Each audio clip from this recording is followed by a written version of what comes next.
In great and never apologize. Thank you, Bill. My name is Larry Cohen. I stand here as the candidate for Retiree VP.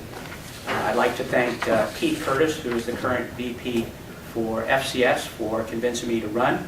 And this is some revenge on his part because I did a dastardly deed to him about 11 years ago. He's just getting back at me. But now I'm getting back at him. Here's a photo of Keith and I from 1972 together. I'm 19 and he's 20, so we go back a long way.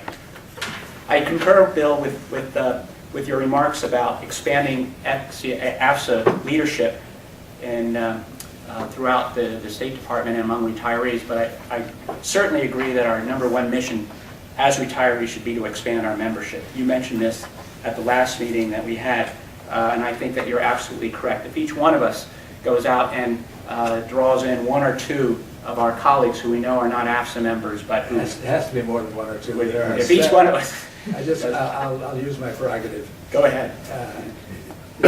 7,000 retired Foreign Service people out there somewhere that aren't members of AFSA. They are the most difficult group to get to sign up. I don't know why it is. We tried everything, including telethons. Okay, sorry. Okay, well, that's certainly a priority, would be a priority when I am Vice President. On defending annuities, I think this is vital, and we've been doing a pretty good job in making this message felt. However, I also think that as retirees, we have to be vociferous in our support of our active duty colleagues to make sure that they retain their salaries and can get their salaries increased. It's been 3 years since there's been a pay increase for any of our active duty colleagues. It's really unfair for us to be pressing too hard on COLAs when they're not getting anything. On specific issues, and here I would welcome any kind of feedback, all kinds of support. I see obtaining Department of State badges for retirees to simplify the process, and I think we've made progress on this already, but we have a long way to go. Pushing the Department and Congress for full unreduced pension benefits for Foreign Service retirees in service to the United States government, the same reemployment rights as our military colleagues.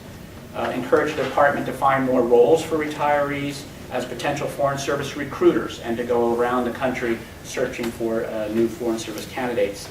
Utilizing retirees more for public outreach, both on the Hill in Washington and outside of Washington, D.C. And then finally, and this was of course mentioned by Bob, support for a global registry, a WAE registry, for retirees, which again, we're making progress on, but again, anything dealing with that HR, I'd be skeptical about before actually seeing the implementation. And to this end, I'm going to announce here for the first time that I will be leaving in May for 4 months, going on a WAE assignment to Iraq. I'll be in Erbil until after Labor Day. So I will be able to come back and give full, first-hand feedback on the process for a WAE serving overseas. Thank you very much.